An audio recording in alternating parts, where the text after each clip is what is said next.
Herb. Herb is a plant. I mean, herbs are good for everything.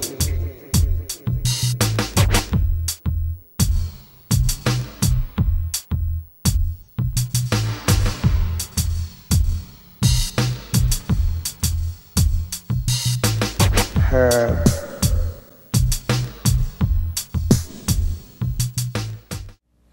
Welcome to Eugene Cannabis TV. We got DanK, DanK here, and we've got Chelsea to my right.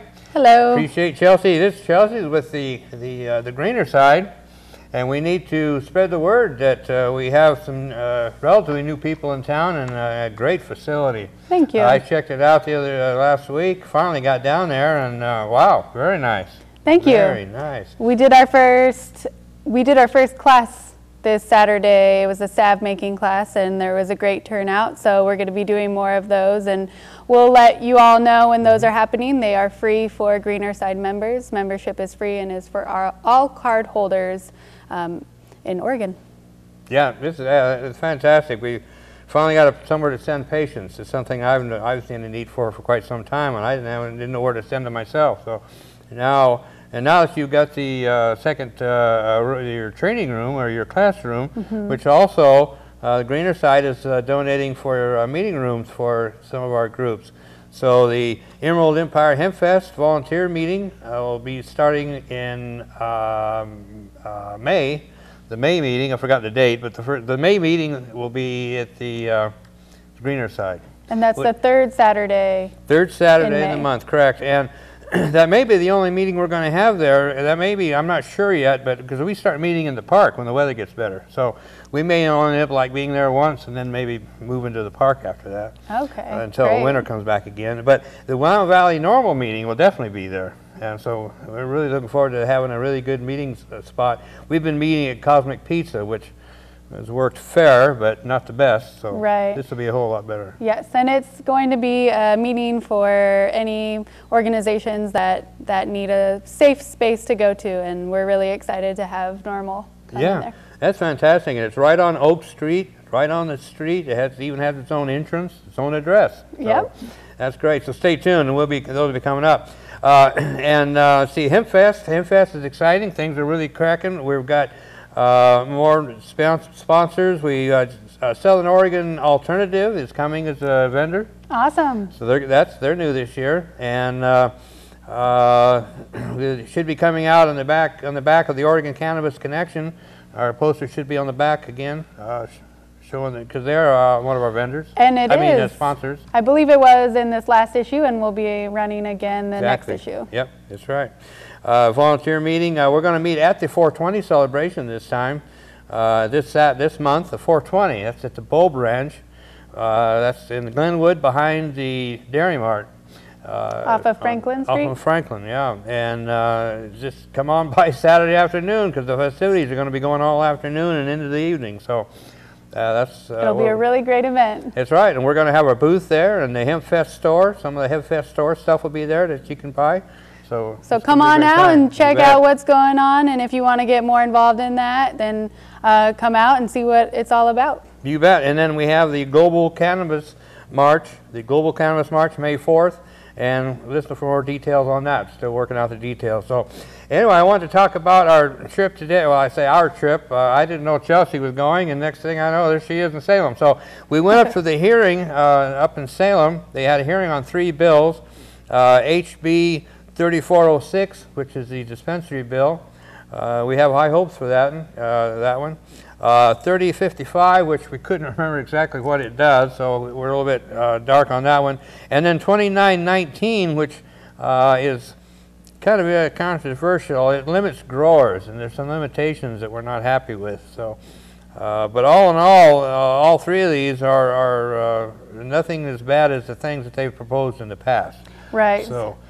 Things like somebody said, I heard somebody quote saying, well, at least this year we're coming with some strength. Right. In the past, we've always been attacked by the law enforcement lobby, and had to fight them off and then try to get something we wanted, which we never got. Right, and this time there was a tremendous turnout for in favor of the dispensary law, and actually there was a law enforcement officer that came and was in support of medical marijuana, which was really great to see. He was from Jackson County, and down there, while I was there at least, I'm pretty sure it's still going on, there's a pretty bad relationship with medical marijuana and the sheriffs down there. So it was nice to see a sheriff in public saying in support of medical marijuana.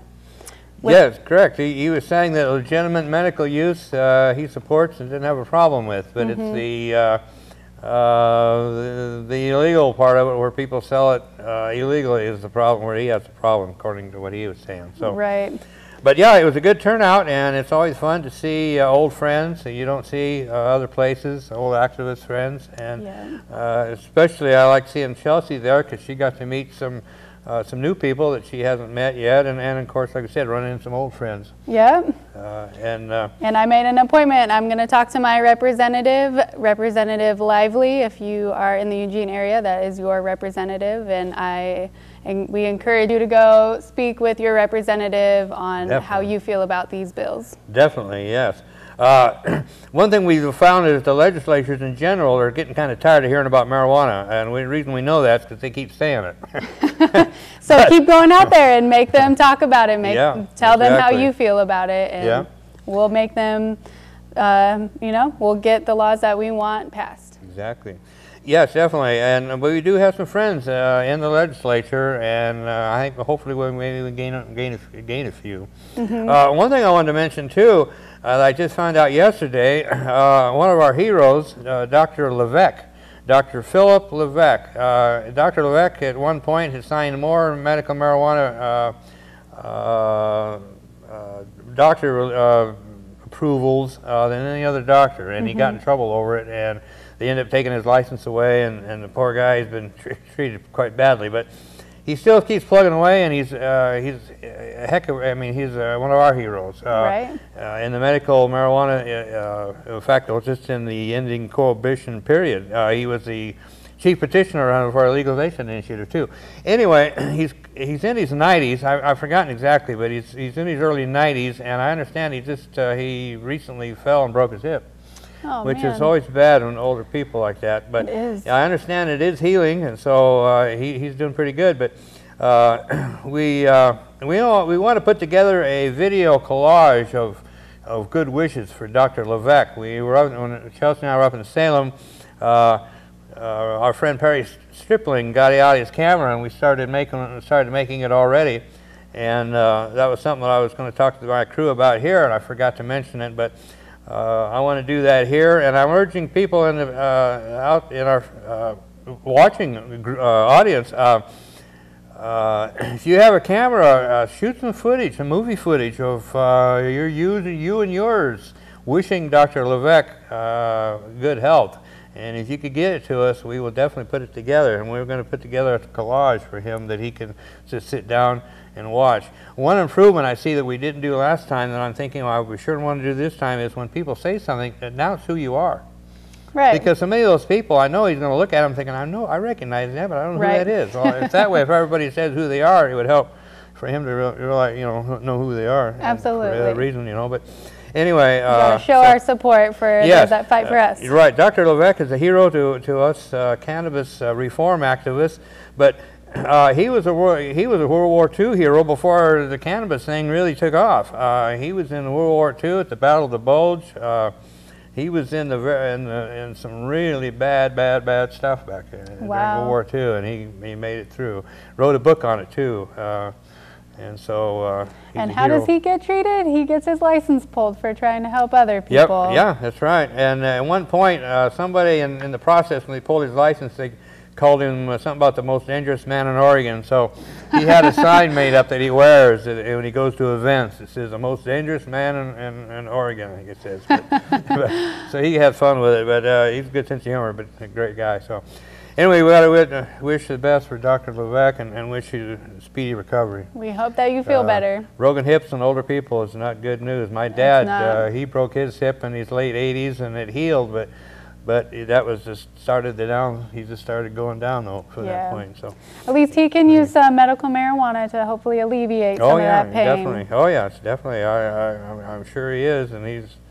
Anyway, we wish the best to Dr. Levesque. So we invite you to come down to Eugene Cannabis TV, just as Chelsea did, and it still is, and we have the best turnout tonight we've had in a long time, and this is great. The more people, the better. And any ideas for future shows, let us know. So we're going to wrap up this segment. We got a bunch more interesting stuff, so thanks don't for go watching. Away. You bet. We'll be back, just like a bad debt. And welcome back to Cannabis TV. We're here behind Sheldon High School, and it's Monday evening, about 8 o'clock, 8:30 now. But you're always welcome to come on down and join with us. I've got my friend Mike here, and I'm Reverend Will. And what do you think we should be talking about here, Mike? I just wanted to tell a few stories about what's happening up in Washington. As most people are aware, we legalized cannabis back in November, and as part of the process to implementing a workable industry, 2 weeks ago, the state government of Washington hired a company out of Boston, Massachusetts. And the name of the company is called Botech. The chairman of this new committee wrote a book a couple of years ago, and his conclusion at the end of the book was about legalizing weed, but he said, I don't think it's practical or doable to ever have legalized marijuana. So now he's in charge of implementing this in Washington. So it should be interesting to see what happens. They're months behind in all their comment periods. Another little tidbit that came out of this is that it seems that maybe New Approach Washington, the ACLU, might have cooked a little bit of numberage up and did some fuzzy math, because they were promoting the fact that we should generate $350 to $500 million in tax revenue per year. And the first thing that old Botech figured out is that those numbers are a little bit crazy. He said we should feel happy if they can get $100 million out of the whole event. So there's a lot of acrimony going on right now. People saying that, oh, I never would have voted for it if I had known it'd only be $100 million. I think they would have. They probably didn't vote for it anyways, and they just can get on TV. They can get in the, the Seattle Tribune and kind of bark and moan a little bit about it. So. But it is kind of interesting to have an argument that, oh, we're only going to get $100 million out of taxing the living life out of cannabis up in Seattle. Yeah, and see, the whole thing's speculative in the first place. They have no idea, literally, how many people are going to embrace this and be all for it. And it's going to depend a lot on how they present it. Well, the part of the funny thing is that New Approach Washington used a study put out by NIDA to try to get an idea of how much cannabis would be consumed. So being the bureaucrats that they are, they had it all broken down into ethnic backgrounds, economics and whatnot. But one thing that I thought was curious is that they thought that folks of the Rasta group would smoke up to 56 grams a day. 56 grams and I'm thinking, wow. They say guys like us, those white boys in our 50s, are going to smoke maybe 2 grams, So anyways, that's how they cooked up all these crazy numbers, kind of maybe on the backs and said, well, okay, I think, aren't old black men Rasta men? So they figured out and they counted how many, it's convoluted, it's crazy, but hey, we'll see what happens. And if it actually, becomes a fact of life at the end of the day, that they actually are going to be able to sell cannabis in stores. Well, now, as far as that goes, we're looking at trying to create legalization here, right? And so there's this rumor going around the rumor mill that we have a super PAC floating around. I've heard that rumor too. I even read it on the Huffington Post. A couple of brothers who have been here in Eugene for many years. Most of the people that I know, and I've been around for about 30. Me too. And I've asked them, do you know who these guys are? I mean, they're in the Huffington Post, and they got super PAC money. We're going, wow. Everybody that I know from the drug policy forum are saying, who are these guys? That's find them. So by chance, let's see, what are their names here? Mark Rogers and his brother. If you guys see this show, contact us. Please, We'd love to hear from you, because now is the time. We have a window of opportunity. The legislature can only do damage until about June, so if we don't get it done now, it's a short season next year, because they're going to get reelected again, so they got to spend half the year doing that. So we only get about 3 months of these guys in the year 2014. So this is our best opportunity to try to do something.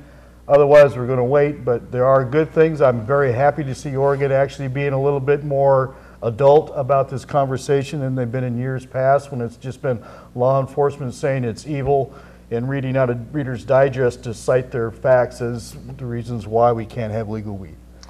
So. Right, and so at this point we're talking about legalization, and the fact that my understanding is from most of the polls that have been done recently that 50% of the people in the country are now stating that they would like to support legalization of marijuana. Yep. So now see, I'm a firm believer in the 100th monkey, so I'm thinking 50%. We got to be real close. There might be 1 or 2 more monkeys we got to grab hold of. I think it's higher than that. I still think there's a stigma for people to sit there when a guy asks them a question to really be totally honest, because I still know who people are scared to death if you are at their house and you have a marijuana cigarette. Well, see, that's one of the things that I'm trying to talk about with this 420 party that we're working on. Because on 420, I'm asking people to come out at 420. I don't care if it's 420 in the morning, if you work and you're just getting off or whatever, or 420 in the afternoon, like at the Ball Branch, where we will be, that we actually have the ability to come out and believe that we can make this difference and have it be a national, maybe even an international event, where we have so many people that are just outside meeting a neighbor, letting somebody know, look, yeah, I smoke herb, but you know, I'm still a really nice guy. If there's ever anything I can do for you, you know, this is my number, and stuff like that. Don't be afraid of your neighbors because you're afraid of your federal government. That's right. And one of the things that happened for me over this past weekend, I just wanted to share that I had an event that was pretty scary. I actually felt threatened and thought I might get hurt. It had to do with a young man and his family, and they were all scared because this man was upset. And it had to do with marijuana. And what we did was we prayed. A lot of us got together and prayed. Online we prayed, and today there was resolution out of the blue. This young man just, as he said, kind of woke out of a dark place and saw that he was hurting people and hurting his family. And I just want to say that 420 as a prayer would be one of the most powerfully conscious acts that we as a group could do. You may not think so, but understand, everybody thinks that only the dregs of society are people who do herb. That's really such a sick picture of us. And no one cares enough to do the true story of us, how much work we've done for people. I got people in my trailer park who have actually saved people's lives, and they've gotten no credit whatsoever. But by God, if it would have been somebody's son or somebody's daughter that, you know, knew somebody in the news team and they didn't smoke herb, oh yeah, that stuff would have been in the forefront in a heartbeat. So we have to change the image of how people see us. It's been a long time coming. They've been demonizing pot smokers for over 70 years. It's 3 going on 4 generations of people. Right. And I'm finally starting to see that old mindset that I grew up with, and possibly yourself, where anybody who does marijuana is just not fit to be in society. Well, and they've done everything that they can, starting with Reagan in my generation, to keep you out of a good paying job. Well, and for we're me, still excluding people from even social safety nets. It's like my family, man. They hold it against me that I smoke herb while they smoke cigarettes. And to me, I just feel that that's about as absurd as it can get. It's as hypocritical as it certainly should ever be, you know. So, you know, like right now, we just need to make a difference, folks. And right now, it's happening down here. We have people who are showing up down here and helping us in the process. Mike comes in from Washington, and we've got other people that are showing up now helping us with the cameras and things. So hopefully the show's only going to get better, and we're going to have more and more advances going on. Like, I still want to have phone lines. I want to be able to talk to people. Yes. And I want them calling in and expressing themselves and being able to have themselves be heard. Friend Joseph, when he wrote to the Register Guardian, actually had it published. Oh my God, you would have thought it was the greatest thing in the world.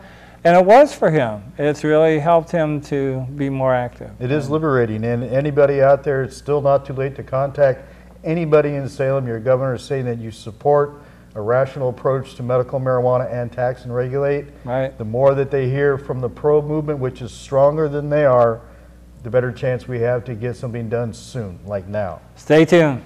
Thank you. Good evening, or good morning, afternoon, whatever time it is. All of you liberty-loving Americans, hello. My name is Thomas Paine for Pot, and I'm bringing common sense to the legalization of marijuana. Thomas Paine, common sense. He didn't write it, but anyway, common sense. And I used to be a regular on this show, and I've been working on my master plan for legalization so intensely, reading, researching, writing, and more of the same, thinking. I've spent thousands of hours thinking on every facet of legalization, because this is such a multifaceted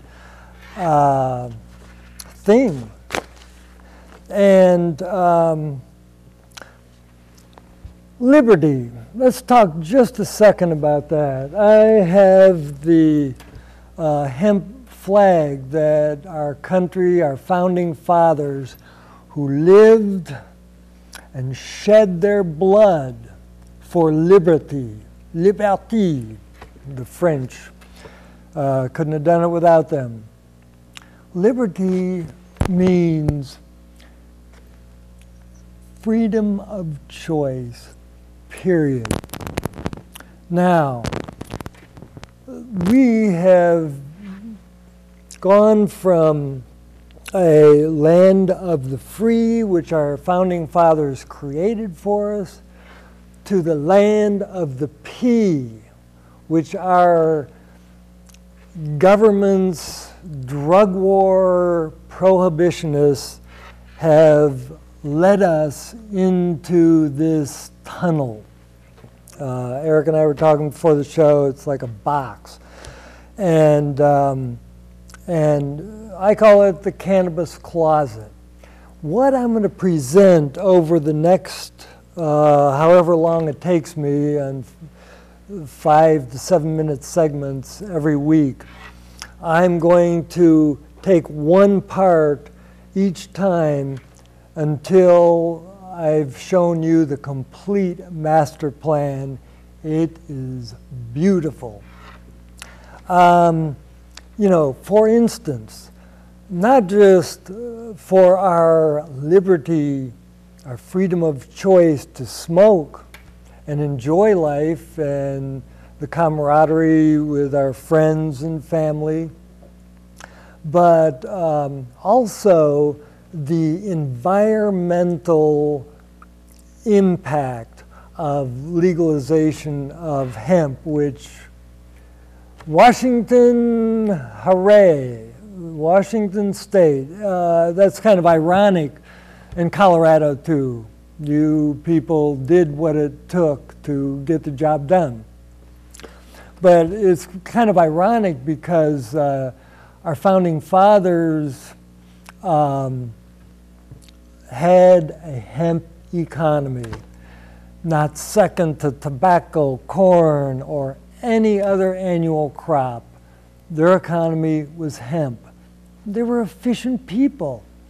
And what I was going to say about the irony of Washington State is George Washington's favorite crop, of course, being in the hemp economy, was hemp, marijuana. Did George Washington do marijuana? You bet he did. If you look in his journals, you'll see that he showed different places to plant them, like down in the bogs and places. In one part he put, darn, you know, basically didn't get to them in time to snag out all the males. So he had to go with seed that year. But let's take a look at Prohibition. Abraham Lincoln said it this way, you know, we're supposed to be free to do whatever we want. And Lincoln put it this way during the Lincoln-Douglas debates, when women were wanting, hey, what are you going to do about prohibition of alcohol? And Abe said, ma'am, prohibition of alcohol goes against the bounds of reason, because it makes crimes out of things that are not crimes and strikes a blow against the very principles upon which this country was founded. And so, going to hit the prohibition issue on one segment, the global climate change crisis. You are going to be blown away by that. I have done my homework. I've got a master's degree in medicine, and I lost my career due to a vehicle accident, and I'm committed for the rest of my life until I die to do everything every day to make marijuana completely legal. Now I know that sounds like quite a feat, and it has been. It's taken me since '97 when I first started, when I got the epiphany to write my book, Paper, Pot, and Patriotism, Hemp is the Heart of America. And in doing that, it led me to oh my God, the global climate crisis and many other things like the Controlled Substance Act. We're going to go over that because that's where legalization is all about. We got to pull the sucker off the Controlled Substance Act, which is called the Federal Commission on Drug Abuse and Prevention Act of 1970. So I will see you all next week and in the weeks to come.